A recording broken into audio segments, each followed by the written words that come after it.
ராஜு, நீங்க என்னோட ஃப்ரெண்ட் ஆகுறீங்களா? இன்னைக்கு என்னோட பிறந்த நாள். இன்னைக்கு என்னோட கொஞ்ச நேரம் செலவழிக்கிறீங்களா? நாம இன்னைக்கு ரொம்ப ஜாலியா இருக்க போறோம்னு நினைக்கிறேன். நிறைய புது விஷயங்களை கத்துக்க போறோம். ஏன்னா இந்த உலகத்துல நம்மள சுத்தி இருக்கிற நிறைய இடங்களை இன்னைக்கு சுத்தி பார்க்க போறோம். ஓகேவா?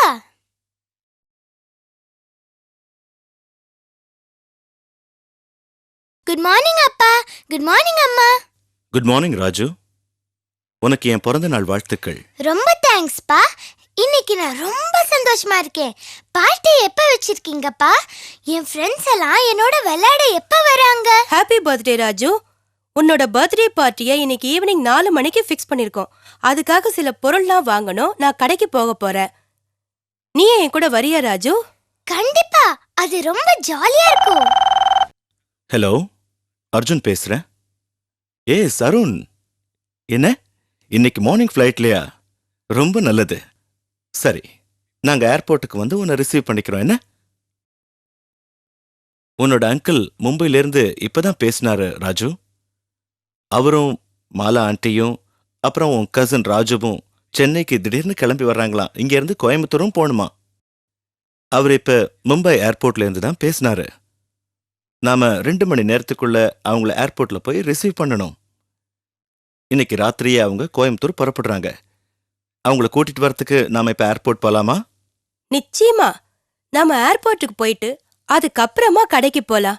எனக்கு கடைக்கு போறதுக்கு கொஞ்சம் பணம் தேவைப்படுது. அதனால நீங்க வரும்போது பேங்க்ல இருந்து கொஞ்சம் பணம் டிராப் பண்ணி தரீங்களா? வீட்ல சாதாரணமா இருக்கிற சில பொருட்களை நாம இப்ப பார்ப்போம். இது சோஃபா, அதாவது உட்காரும் ஆசனம். இதை உட்கார்றதுக்கு பயன்படுத்துவோம். இது நியூஸ் பேப்பர், அதாவது செய்தித்தாள். நம்ம நாட்டிலையும் உலகத்திலையும் நம்மளை சுத்தி நடக்கிற பல விஷயங்களை பத்தியும் தெரிஞ்சுக்கிறதுக்காக நாம தினமும் செய்தித்தாள்களை படிக்கிறோம். இது புத்தகம். பொழுதுபோக்குக்காகவும் அறிவை வளர்த்துக்கிறதுக்காகவும் இதை நாம படிக்கிறோம். இது ஃபேன், அதாவது மின்விசிறி.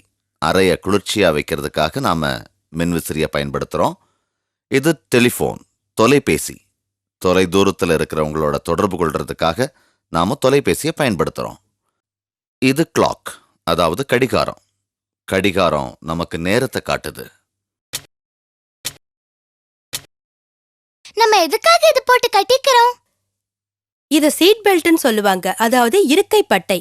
நாம கார்ல டிராவல் பண்ணும்போது இத போட்டுக்க வேண்டியது ரொம்ப அவசியம். திடீர்னு காரை நிறுத்த வேண்டி இருந்ததுன்னா நம்மளுக்கு எதுவும் ஆகாம இது நம்மள காப்பாத்தும்.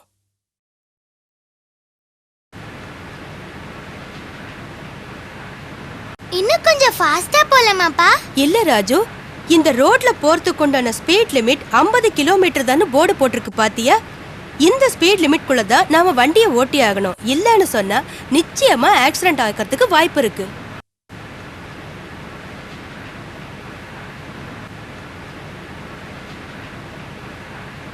எதுக்காக வண்டியை நிறுத்தினீங்கப்பா? சிகப்பு விளக்கு போட்டதுனாலதான் அப்பா வண்டியை நிறுத்திட்டாரு. நீ அந்த சிகப்பு பச்சை விளக்குலாம் பாக்குற இல்லையா? இதுக்கு டிராபிக் சிக்னல்னு சொல்லுவாங்க. ரோட்ல போற வண்டிகளை ஒழுங்குபடுத்தி ஆக்சிடென்ட தவிர்க்கிறதுக்காக தான் இதை போட்டிருக்காங்க. ரெட் சிக்னல் வந்ததுன்னா நாம நின்னுடணும். கிரீன் சிக்னல் வந்ததுனா தான் நாம வண்டிய ஸ்டார்ட் பண்ணணும். சிக்னல் மாறத்துக்குண்டான அடையாளம் தான் இந்த ஆரஞ்சு விளக்கு. இதை நாம கடைபிடிக்க வேண்டியது ரொம்ப ரொம்ப அவசியம். ஓ, எனக்கு இப்பதான் புரியுது. யாருமே இறங்காதப்ப கூட ஸ்கூல் பஸ் ஏன் நிக்குதுன்னு. கார்ல பயணம் செய்யறப்ப பாக்குற சில விஷயங்களை நாம இப்ப பார்ப்போம். இது கார். நாம சாலைகள்ல பலவிதமான கார்களை பார்த்திருப்போம்.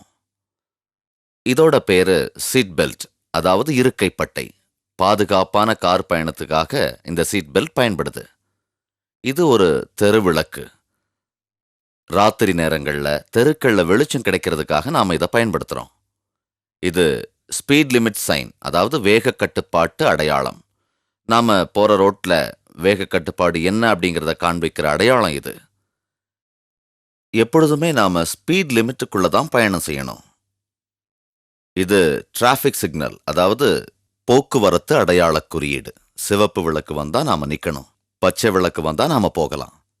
அதே மாதிரி ஆரஞ்சு விளக்கு வந்தா சிக்னல் மாறப்போகுது அப்படிங்கிற அடையாளம். இது எந்த இடம் அப்பா? இதுக்கு பேர் பேங்க், அதாவது வங்கி ராஜு. நம்ம கிட்ட இருக்கிற பணத்தை நாம இந்த பேங்க்ல போட்டு வைக்கலாம். தேவைப்படும் போது இந்த பேங்க்ல இருந்து எடுக்கவும் முடியும். நம்ம பணத்தை பேங்க்ல பத்திரமா வச்சுப்பாங்க. கொஞ்ச நாள் கழிச்சு போட்டு வச்சிருக்கிற பணத்தை விட அதிகமா நமக்கு தருவாங்க. அதுக்கு பேர் இன்ட்ரெஸ்ட், அதாவது வட்டி. உன்னோட பார்ட்டிக்காக நான் இப்ப கொஞ்சம் பணம் பேங்க்ல இருந்து எடுக்க போறேன்.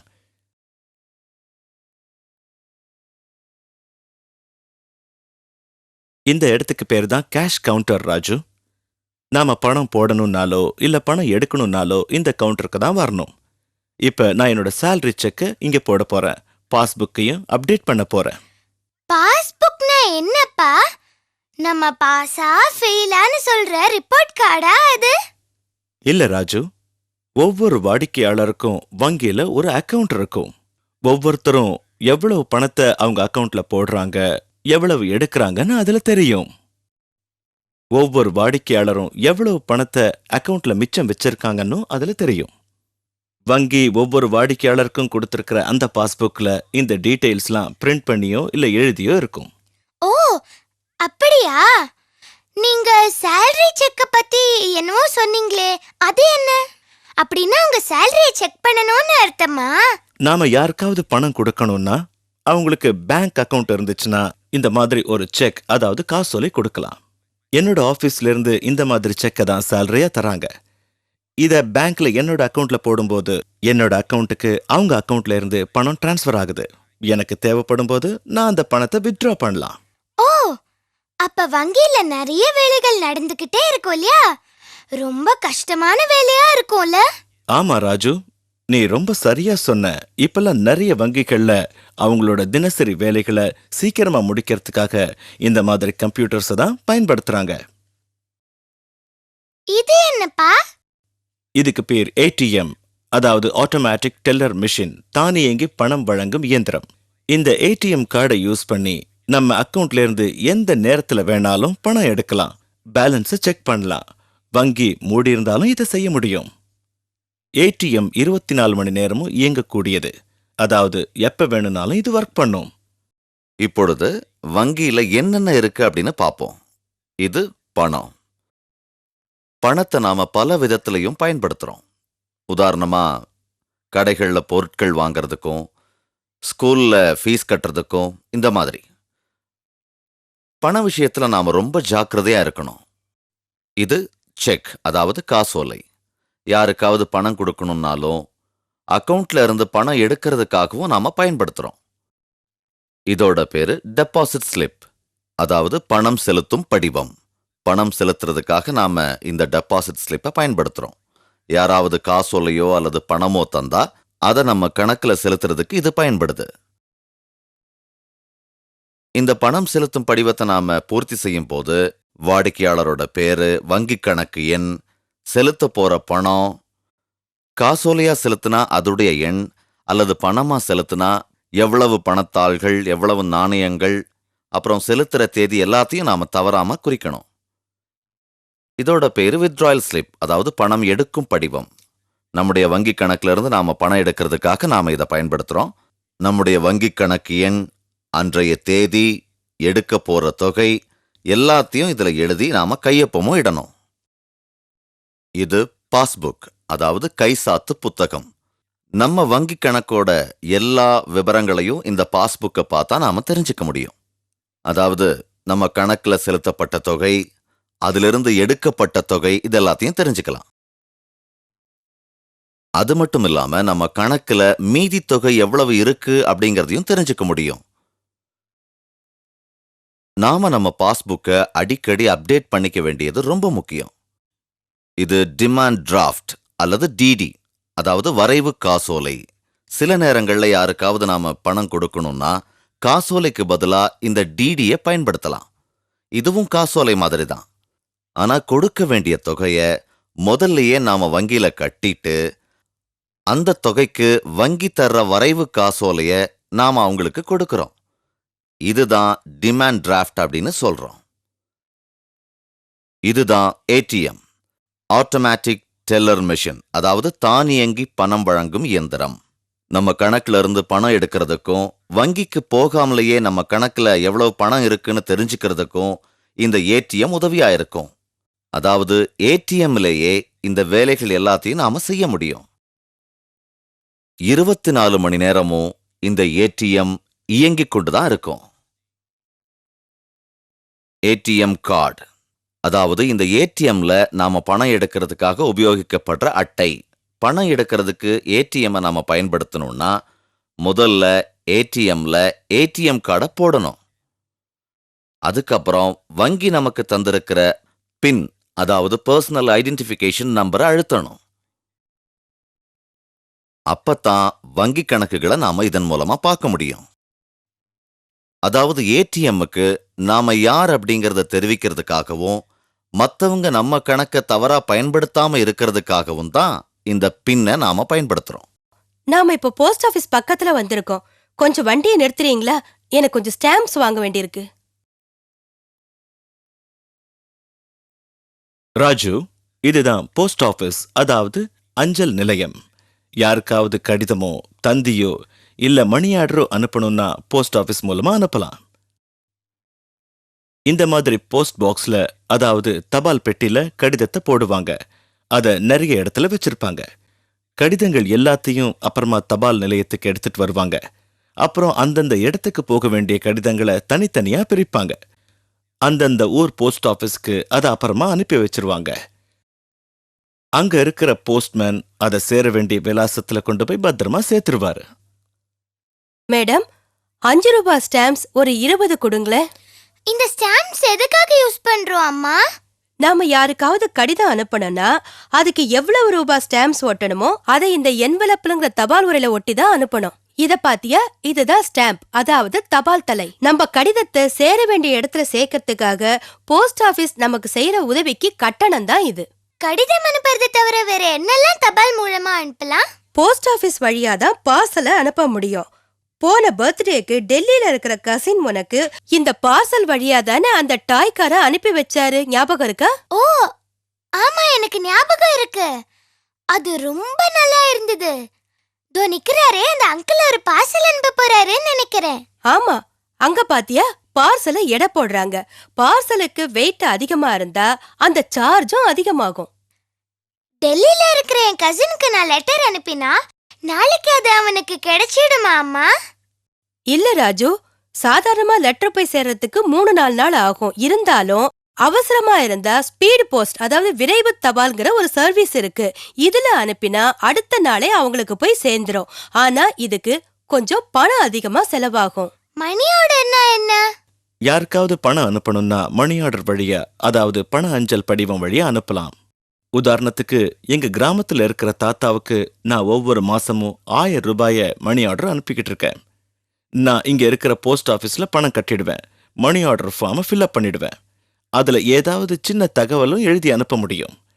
எங்க கிராமத்துல இருக்கிற போஸ்ட் ஆபீஸ்க்கு இது டிரான்ஸ்ஃபர் பண்ணுவாங்க. அங்க போஸ்ட் ஆபீஸ்ல இருக்கிற போஸ்ட்மேன் நான் அனுப்பின பணத்தை எங்க தாத்தாவுக்கு வீட்டுல கொண்டு போய் கொடுத்துருவாரு. எனக்கு நம்ம போஸ்ட்மேன் ராமையாவை நல்லா தெரியும். அவரே இங்க காணோம். உனக்கு எப்படி அவரு தெரியும்? அவர்தான் என்னோட ஸ்கூல் ரிப்போர்ட் கார்டை வீட்டுக்கு கொண்டு வருவாரு. அப்ப உங்க மூஞ்சிய பார்க்கணுமே. ராமையா லெட்டர்ஸ் கொடுக்கறதுக்காக போயிருப்பாரு.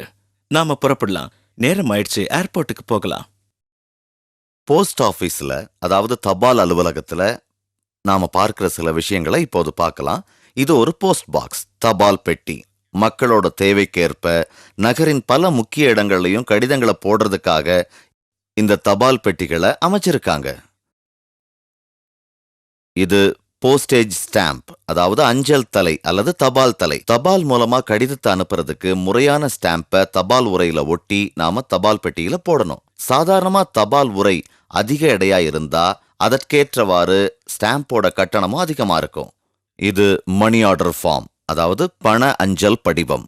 தபால் வழியா யாருக்காவது பணம் அனுப்பணும்னா இந்த படிவத்தை முறைப்படி பூர்த்தி செய்து நாம அனுப்பணும். அப்பத்தான் எந்த இடத்துக்கு பணம் அனுப்புறோமோ அந்த ஊர்ல இருக்கிற தபால் அலுவலகத்திற்கு அந்த பணம் போய் சேரும். அங்க இருக்கிற போஸ்ட்மேன், அதாவது தபால்காரர், அதை உரிய நபர் இடத்துல கொண்டு போய் சேர்த்துருவாரு. இது போஸ்ட் பார்சல், அதாவது தபால் மூலமாக பொருட்களை அனுப்பும் முறை. அருகாமையில் இருக்கிற தபால் அலுவலகத்துல நாம பொருட்களை பதிவு செஞ்சதுக்கு அப்புறம் தபால் வழியா அதை நாம அனுப்ப முடியும். இது இன்லேண்ட் லெட்டர், அதாவது உள்ளூர் அஞ்சல். இதுல தகவல்களை எழுதி உரிய இடத்துல விலாசத்தையும் எழுதி ஏதாவது ஒரு தபால் பெட்டியில நாம போட்டோம்னா அது உரிய நபரிடத்துக்கு போய் சேர்ந்துரும். இது போஸ்ட் கார்டு, அதாவது தபால் அட்டை. இன்லேண்ட் லெட்டர் அப்புறம் என்வலப்பை விட இதோட விலை குறைவுங்கிறதுனால செய்திகளை எழுதி தபால் மூலமா அனுப்புறதுக்கு எளிய முறைதான் இந்த தபால் அட்டைன்னு சொல்லலாம். இது போஸ்டல் என்வலப், அதாவது தபால் உறை. கடிதத்தை எழுதியோ அல்லது அச்சிட்டோ இந்த தபால் உறைக்குள்ள போட்டு சரியான விலாசத்தை எழுதி ஒரு தபால் பெட்டியில நாம போடலாம்.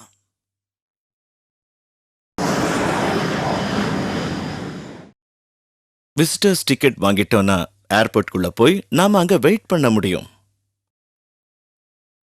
ஃப்ளைட் அரைவல், அதாவது வருகையை பார்ப்போம். மும்பையிலிருந்து ஃப்ளைட் IC 999 குறிப்பிட்ட நேரத்துல, அதாவது 11 மணிக்கு சரியா வந்துகிட்டு இருக்கு. ETA expected time of arrival. நாம விசிட்டர்ஸ் ஏரியாவுக்கு போகலாம், வாங்க. இந்த இடத்துக்கு என்ன பேருன்னு தெரியுமா? எனக்கு தெரியும். இதுதான் ஏரோப்ளேன். இல்ல ராஜு, அதுதான் ஏரோப்ளேன். இந்த இடத்துக்கு பேர் ஏர்போர்ட், அதாவது விமான நிலையம். இங்கதான் ஏரோப்ளேன் டேக் ஆஃப் ஆகும், அதே மாதிரி லேண்ட் ஆகும். அது ரொம்ப ஃபாஸ்டா போகும்.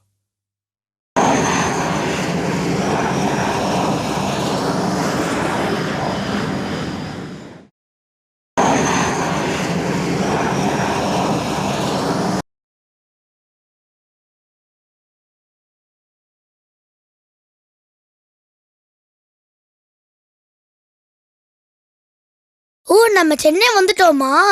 இவ்ளோ சீக்கிரமாவா? எவ்வளோ அழகா இருக்கு. உன்னோட அங்கிள் மும்பைல இருந்து சென்னைக்கு வரத்துக்கு 2 மணி நேரம் ஆகும். அதே ட்ரெயின்ல வந்தார்னா 24 மணி நேரமோ இல்ல அதை விட ஜாஸ்தியா தேவைப்படும்.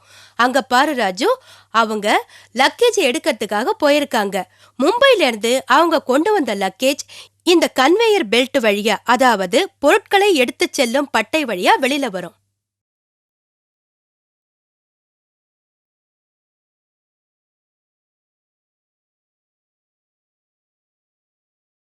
ஹாய் ராஜு, உன் பிறந்த நாளுக்காக நாங்க சென்னை வந்திருக்கோம் பாத்தியா?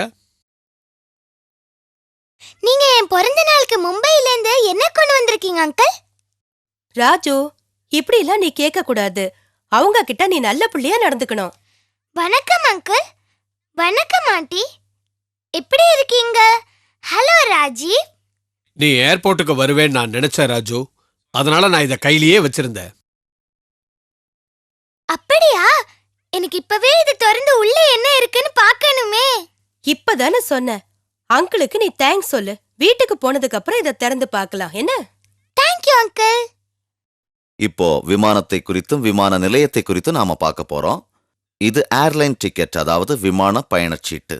ஏரோப்ளேன்ல, அதாவது விமானத்துல பயணம் செய்யணும்னா இந்த டிக்கெட்டை நாம வாங்கணும். இது விமானம். விமானம் ரொம்ப வேகமா பறக்கும். நாட்டோட எந்த இடத்திற்கும் சில மணி நேரங்களுக்குள்ளாக நாம போய் சேர முடியும். இது லக்கேஜ், அதாவது சாமான்கள். பொதுவா நாம பயணம் செய்யறப்போ துணிமணிகள், அப்புறம் நமக்கு தேவையான பொருட்கள்னு நிறைய பொருட்களை எடுத்து போவோம். இந்த பை, பெட்டி எல்லாத்தையும் சேர்த்துதான் நாம லக்கேஜ்னு சொல்றோம். பயணம் செய்யும்போது நம்மளால முடிஞ்ச வரைக்கும் குறைஞ்ச அளவு லக்கேஜை கொண்டு போறது தான் வசதியாகவும் எளிதாகவும் இருக்கும். இவர்தான் பைலட், அதாவது விமானி. விமானத்தை இயக்குகிறவர் இவர்தான். பைலட் ஆகிறதுக்கு மிக கடினமான பயிற்சி தேவைப்படும். ப்ரோக்ராம் என்ன அருண்? வேலை விஷயமா என்னுடைய சென்னை கிளை அலுவலகத்திற்கு போக வேண்டிய வேலை இருக்கு. அது அடையாறுல இருக்கு. இங்கிருந்து அது ரொம்ப தூரமா? ரொம்ப தூரம்லாம் இல்ல, நான் உங்களை கார்லயே டிராப் பண்றேன். நான் ராஜுவை கூட்டிட்டு ஷாப்பிங்க்கு போயிட்டு வரேன். நாங்க அரசாங்க பஸ்ல தான் போக போறோம். நீங்களும் என் கூட வரீங்களாமாலா? இல்ல, நான் ரொம்ப டயர்டா இருக்கேன். ராஜீவும் என் கூட வீட்லயே இருக்கட்டும். இதுதான் பேருந்துக்கான கியூ ராஜு. வர்றவங்க ஒவ்வொருத்தரா இப்படி வரிசையா கியூல நிப்பாங்க. நாம இப்படி கியூல நிக்கும் போது பஸ் வந்ததுன்னா ஒருத்தர் மேல ஒருத்தர் மோதிக்காம, அடிபட்டு சண்டை போட்டுக்காம நிம்மதியா எல்லாருமே பஸ்ல போலாம். அதே மாதிரி பஸ் ஓடிக்கிட்டு இருக்கும்போது யாருமே பஸ்ல ஏறக்கூடாது. பஸ் வந்து ஸ்டாண்ட்ல நின்னதுக்கு அப்புறம் தான் அதுல ஏறணும். இல்லன்னு சொன்னா விபத்து ஏற்படுறதுக்கு வாய்ப்பு இருக்கு. பஸ் ஸ்டாப், அதாவது பேருந்து நிறுத்தம். இங்க சில விஷயங்களை பார்ப்போம். இதுதான் பஸ், அதாவது பேருந்து. இது மக்களுடைய போக்குவரத்துக்காக சாதாரணமா இயங்குது. ஒவ்வொரு பேருந்துக்கும் ஒரு குறிப்பிட்ட தடம் இருக்கு. அதே மாதிரி சில குறிப்பிட்ட இடங்கள்ல மட்டும்தான் பேருந்து நின்று செல்லும். இது பஸ் கியூ, அதாவது பேருந்தில் ஏறுவதற்கான வரிசை. பஸ்ல ஏறும்போது எந்த விதமான மோதலோ அடிதடியோ இல்லாம ஏறுறதுக்காகத்தான் இந்த வரிசையை நாம பயன்படுத்துறோம். இது ரொம்ப பிரயோஜனமானதா இருக்கும். அம்மா, எனக்கு ஜன்னல் பக்கத்துல உட்காரணும். ஓகே.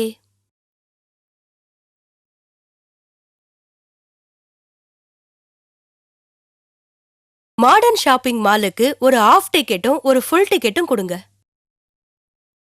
நம்ம எதுக்கு அவருக்கு பணம் கொடுக்கறோம் அம்மா? அவர்தான் இந்த பஸ்ஸுக்கு ஓனரா? இல்ல ராஜு, இது அரசாங்க பஸ், அரசாங்கத்தை சேர்ந்தது. இவரை பஸ் கண்டக்டர்னு சொல்லுவாங்க. பஸ்ல பயணம் செய்யற ஒவ்வொருத்தர்கிட்ட இருந்தும் டிக்கெட், அதாவது பயணச்சீட்டுக்குண்டான காசு வாங்கறது தான் இவருடைய வேலை. நாம பஸ்ல இருந்து இறங்குற வரைக்கும் இந்த பயணச்சீட்டை நாம பத்திரமா வச்சுக்கணும். பஸ்ல டிராவல் பண்றவங்க எல்லாருமே டிக்கெட் வாங்கியிருக்காங்களான்னு செக் பண்றதுக்காக டிடிஇ, அதாவது டிராவலிங் டிக்கெட் எக்ஸாமினர் எப்ப வேணும்னாலும் வருவாங்க. அவங்க வரும்போது இந்த டிக்கெட்டை நாம அவங்க கிட்ட காமிக்கணும். டிக்கெட் வாங்காம இருக்கிறது சட்டப்படி குற்றம். நீ எழுந்துரு ராஜு, இந்த பெரியவருக்கு உட்காரத்துக்கு சீட்டை கொடு.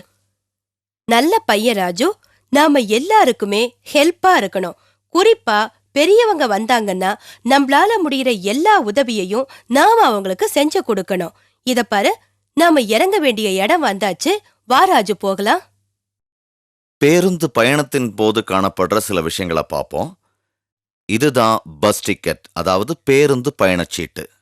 நாம பொதுவா பஸ்ல பயணம் செய்யும் போது பஸ் கண்டக்டர், அதாவது பேருந்து நடத்துனர்கிட்ட இருந்து இந்த டிக்கெட்டை நாம வாங்கிக்கணும். பேருந்து பயணத்திற்காக நாம கொடுக்கிற கட்டணம் தான் இது. இவர்தான் பஸ் கண்டக்டர், அதாவது நடத்துனர். பயணிகளுக்கு பயணச்சீட்டை கொடுக்கறது தான் இந்த பஸ் கண்டக்டர், பேருந்து நடத்துனரோட வேலை. அட்டடோ, இவ்ளோ பெருசா இருக்குமா? ஆமா ராஜு, இதுக்குள்ள 200க்கும் மேற்பட்ட கடைகள் இருக்கு. இந்த மாதிரியான ஒரு மாலுக்கு வந்தோம்னா நம்மளுடைய எல்லா ஷாப்பிங்கையும் ஒரே இடத்துல முடிச்சிட்டு போயிடலாங்கிறது தான் இதோட அட்வான்டேஜ். இங்க நிறைய பேர் இருக்காங்களே, தொலைஞ்சு போனா என்ன பண்ணுவாங்கம்மா? என் கைய நல்லா பிடிச்சுக்கோங்க. நீ பயப்படவே பயப்படாத ராஜு, என் கைய நல்லா பிடிச்சுக்க. அங்க இங்க பார்க்காம என் கூடவே நீ வரலாம். ஒருவேளை நீ இந்த கூட்டத்துல தொலைஞ்சு போயிட்டினா கூட பயப்படவே வேண்டாம். நீ இந்த மாலோட மேனேஜர் கிட்டயோ இல்லனா செக்யூரிட்டி ஆபீசர் கிட்டயோ போய் அவங்களுடைய உதவிய கேட்டுக்கலாம். உன்னோட பேரை அவங்க பப்ளிக் அட்ரஸ் சிஸ்டம் வழியா அவங்க அனௌன்ஸ் பண்ணுவாங்க. அத நானும் தெரிஞ்சுக்க முடியும்.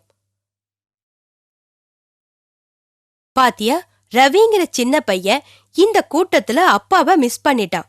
ஆனா ஞாபகம் இருக்கட்டும் ராஜு, நீ மிஸ் ஆனா கூட தெரியாதவங்க கிட்ட போய் மாட்டிக்காத. யாராவது போலீஸ்காரர் இல்லனா மேனேஜர் இவங்க கிட்டதான் நீ உதவி கேட்கணும். உன்னை சுத்தி நிறைய பேர் இருக்கிற இடமா தான் நீ நிக்கணும். அப்பதான் உன்னால பாதுகாப்பா இருக்கிறதுக்கு முடியும். சரி ராஜு, தெரியாதவங்கள பத்தி நான் சொன்னது உனக்கு ஞாபகம் இருக்கும்னு நினைக்கிறேன். ஞாபகம் இருக்குமா? நான் தெரியாதவங்க கிட்ட பேசவே மாட்டேன். அது மட்டும் இல்ல, அவங்க கொடுக்கிற கிஃப்ட்ஸ், ஸ்வீட்ஸ் எதையும் வாங்கிக்க மாட்டேன்.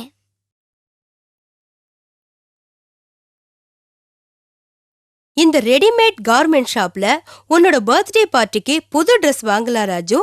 எல்லா வயதினருக்கும் ஏத்த மாதிரி இங்க ட்ரெஸ்ஸஸ் இந்த மாதிரி கடைகள்ல எக்கச்சக்கமா இருக்கும். வாங்க வாங்க, உங்களுக்கு என்ன வேணும் மேடம்? என்ன பாக்குறீங்க? இவனுக்கு ஒரு ஹாஃப் ஸ்லீவ் ஷர்ட்டும் ஒரு ட்ரவுசரும் வேணும் சார். அம்மா, நம்ம ராஜிக்கும் ஒரு ஷர்ட் வாங்கலாமா? நான் மட்டும் இன்னைக்கு புது ட்ரெஸ் போட்டுட்டா அவனுக்கு வருத்தமா இருக்கும்ல? ஆமா ராஜு, நீ சொல்றது சரிதான். அவன் வருத்தப்படுவான் இல்லையா? என்ன பண்ணலாம்? நான் அதை நினைச்சு பார்க்கவே இல்ல. ஆனா என்கிட்ட பணம் கொஞ்சம் கம்மியா இருக்கே. அப்படின்னா நான் என்னோட கிரெடிட் கார்டை தான் யூஸ் பண்ணணும். அப்படின்னா நீங்க பணம் கொடுக்க தேவையில்லையாம்மா? நாம கிரெடிட் கார்டு மூலமா வாங்கறதா இருந்தா இப்ப பணம் கொடுக்க தேவையில்லை. அப்போ ராஜீவுக்கும் ஒரு ஷர்ட் வாங்கிடலாம். பணம் கொடுக்க தேவையில்லையா? அட, இது நல்லா இருக்கே. அப்ப நான் இன்னும் கொஞ்சம் ட்ரெஸ் வாங்கிக்கலாமாமா? நாம பணம் கொடுத்துதான் ஆகணும் ராஜு. இப்ப இல்ல, அப்புறமா கொடுக்கலாம், அவ்வளவுதான். இங்க பாத்தியா, இதுதான் கிரெடிட் கார்டு, அதாவது இருப்பு பண அட்டை.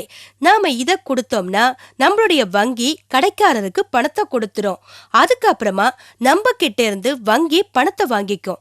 ஆனா கிரெடிட் கார்டை நாம யூஸ் பண்ணினா சீக்கிரமாவே வங்கியோட பணத்தை திருப்பி கட்டிடணும். இல்லைன்னா ரொம்ப கஷ்டமாயிடும்.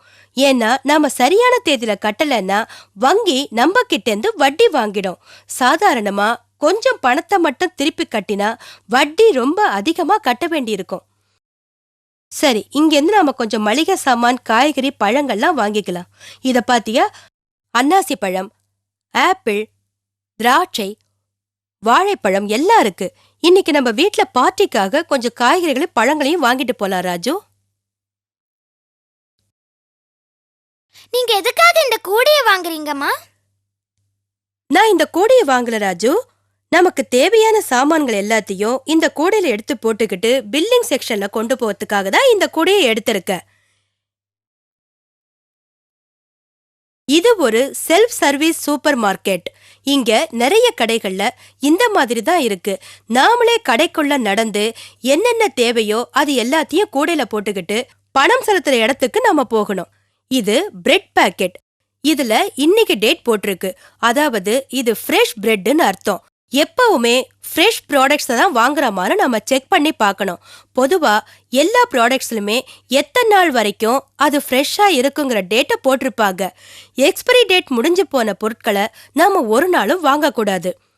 ராஜு, வாங்கின எல்லா பொருட்களும் சரியா பில் போட்டிருக்காங்களான்னு சீக்கிரமா ஒரு தடவை செக் பண்றது ரொம்ப நல்லது. இந்த பில்லுல எல்லாமே கரெக்டா போட்டிருக்காங்க. இன்னைக்கு சாயந்தரம் உன்னோட பார்ட்டிக்காக நம்ம ஃப்ரெண்ட்ஸுங்களுக்கு கொடுக்கறதுக்கு கொஞ்சம் கிஃப்ட் ஐட்டம்ஸ் எல்லாம் வாங்கிக்கலாம், சரியா? ஓகே ராஜு, வீட்டுக்கு போய் பார்ட்டிக்கான ஏற்பாடுகளை கவனிக்கலாம். ஒரு ஷாப்பிங் மால்ல, அதாவது வணிக கூடத்துல நாம என்னென்ன பொருட்களை பார்க்கறோம்? ஒரு ரெடிமேட் கார்மெண்ட் ஷாப்ல, அதாவது துணிக்கடையில பலவிதமான துணி வகைகளை நாம பார்ப்போம். ஒரு காய்கறி கடையில இந்த மாதிரி ஏராளமான காய்கறிகளை பார்ப்போம். அதே மாதிரி ஒரு பழக்கடையில பல்வேறு பழ வகைகளை பார்ப்போம். இதுதான் கிரெடிட் கார்டு, அதாவது இருப்பு பண அட்டை. சாதாரணமா வங்கிகள் தான் நமக்கு இந்த கிரெடிட் கார்டுகளை வழங்குது. பொருட்களை வாங்கும்போது பணம் கொடுக்கறதுக்கு பதிலா இந்த கார்டை நாம பயன்படுத்தலாம். ஒவ்வொரு கார்டுக்கும் ஒரு குறிப்பிட்ட தொகைக்கான வரையறை இருக்கும். இதுக்கு கிரெடிட் லிமிட் அப்படின்னு சொல்லுவாங்க, அதாவது இருப்பு பண அளவு. இந்த கார்டை நமக்கு வழங்குற வங்கி கடைக்காரருக்கு நாம கொடுக்க வேண்டிய தொகையை கொடுத்து அதுக்கப்புறம் நம்ம கிட்ட அந்த பணத்தை வாங்கிக்குவாங்க. இதோட பெயர் டெபிட் கார்டு, அதாவது பற்றுப்பதிவு அட்டை. டெபிட் கார்டு அப்படிங்கிறதும் ஏறக்குறைய கிரெடிட் கார்டு மாதிரியே தான். இருந்தாலும் டெபிட் கார்டு நம்ம வங்கி கணக்கோட இணைக்கப்பட்டிருக்கும். டெபிட் கார்டை பயன்படுத்தி நாம எதையாவது வாங்கும் பொழுது அதற்கான பணம் உடனடியா நம்ம வங்கி கணக்குல இருந்து கொடுக்கப்படும். இந்த டெபிட் கார்டை நாம ஏடிஎம் கார்டாவும் பயன்படுத்த முடியும். ஓ, இன்னைக்கு பூரியா அம்மா? எனக்கு ரொம்ப பிடிக்கும். எனக்கு இன்னும் கொஞ்சம் வேணும்மா. எனக்கு கொடுக்கறீங்களாம்மா? உனக்கு வேணும்னா நான் இன்னும் போடுறேன் ராஜு. ஆனா முதல்ல உன் பிளேட்ல இருக்கிறத காலி பண்ணு. அதுக்கப்புறம் உனக்கு வேணும்னா இன்னும் போட்டுக்கலாம். சாப்பாடு ரொம்ப முக்கியமானது. வேணுங்கிற வரைக்கும் தான் சாப்பிடணும். தேவையில்லாம போட்டு வேஸ்ட் பண்ணக்கூடாது. வாயில சாப்பாடை வச்சுக்கிட்டு பேசவும் கூடாது ராஜு. அதே மாதிரி எப்பவுமே வலது கையில தான் நாம சாப்பிடணும். உன்னோட ரூமை நாம கிளீன் பண்ணி பார்ட்டிக்கான டெக்கரேஷன் பண்ண வேண்டாமா? ராஜு, நீ போய் முதல்ல உன் ரூமை கிளீன் பண்ணு. ராஜு, நீ ரொம்ப அதிர்ஷ்டசாலி. உன் ரூம் எவ்வளவு அழகா இருக்கு. ஆனா இத நீ எப்பவுமே சுத்தமா வச்சுக்கணும். ஏதாவது விசேஷ நாட்கள்ல மட்டும் போதாது. சுத்தங்கிறது கடவுளுக்கு சமம்னு சொல்லுவாங்க. வா, உன் ரூமை சுத்தம் பண்ண நான் ஹெல்ப் பண்றேன். உன்னோட புத்தகங்களையும் விளையாட்டு சாமான்களையும் ஜாகிரதையா வச்சுக்கணும் ராஜு. எல்லாமே அந்தந்த இடத்துல வச்சுக்கணும். விளையாட்டு சாமான் எடுத்து விளையாடின பிறகோ இல்லனா புத்தகத்தை எடுத்து படிச்ச பிறகோ அதோட இடத்திலேயே அதை திருப்பி வச்சிடணும். அதனால அது சீக்கிரமா கெட்டு போகவும் செய்யாது, ரொம்ப நாள் அப்படியே இருக்கவும் செய்யும். ராஜு, பார்ட்டி ஆரம்பிக்கிறதுக்கு முன்னாடி நீ கொஞ்ச நேரம் ரெஸ்ட் எடுத்துக்கிறியா?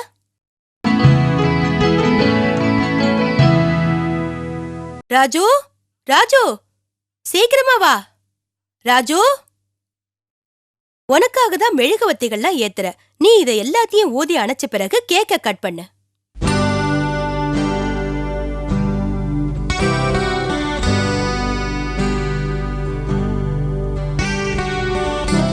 பிறந்தநாள் வாழ்த்துக்கள் Raju. Thank you thank you thank you very much. ஒரு பார்ட்டியில சாதாரணமா நாம பார்க்குற சில விஷயங்களை இப்ப பார்ப்போம். இது கேக். சாதாரணமா பிறந்த நாள் பார்ட்டிகள்லையும் மற்ற விசேஷ நாட்கள்லையும் இந்த கேக்கை நாம பார்க்க முடியும். இது கிஃப்ட், அதாவது பரிசு. பிறந்த நாள், ஆண்டு விழா போன்ற சமயங்கள்ல இந்த கிஃப்ட, அதாவது பரிசுகளை நாம மற்றவர்களுக்கு கொடுக்கறது வழக்கம். இது ஜூஸ், அதாவது பழச்சாறு. இது பலூன்ஸ். இந்த பலூன்ஸை குழந்தைகள் வச்சு விளையாடுவாங்க. அதே மாதிரி பார்ட்டி நேரங்கள்ல அறைகளை அலங்கரிக்கிறதுக்காகவும் இதை நாம பயன்படுத்துவோம். நாம இப்பவே போய் உன்னோட தாத்தா பாட்டிய பாத்துட்டு வந்துடலாமா? பிறந்த நாள் அன்னைக்கு அவங்களுடைய ஆசிர்வாதம் வாங்குறது ரொம்ப முக்கியம். வீடு பக்கத்துல தான் இருக்கு, நாம நடந்தே போயிட்டு வந்துடலாம். சரி, போலாம் வாங்க.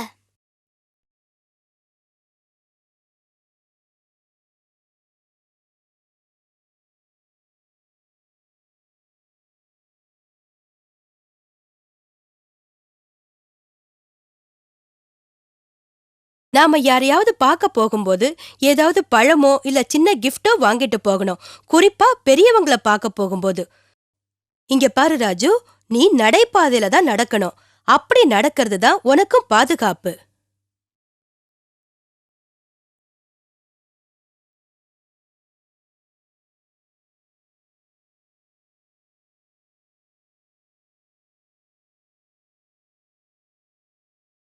பாத்தியா ராஜு, ரோட கிராஸ் பண்ணணும்னா இந்த மாதிரி ஜீப்ரா கிராசிங்ல தான் கிராஸ் பண்ணணும். வேற எங்கேயும் பண்ணக்கூடாது. கிராஸ் பண்றதுக்கு முன்னாடி ரோட்ல டிராபிக் எப்படி இருக்குன்னு பார்க்கணும். இடது பக்கம் பார்த்து வண்டி ஏதாவது வருதான்னு பார்க்கணும். அப்புறமா வலது பக்கம், மறுபடியும் இடது பக்கம் பார்க்கணும். வண்டி எதுவும் வரலன்னு தெரிஞ்ச பிறகுதான் நாம கிராஸ் பண்ணணும்.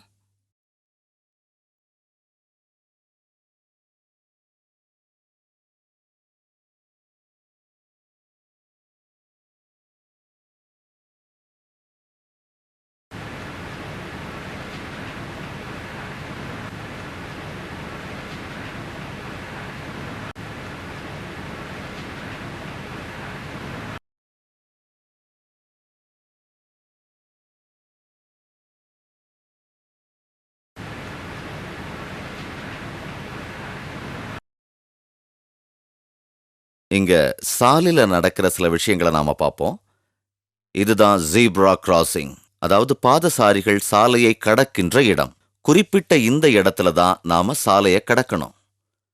இதுதான் நடைபாதை. முடிஞ்ச வரைக்கும் நடைபாதையில நடக்கிறது தான் நமக்கு ரொம்ப பாதுகாப்பானது.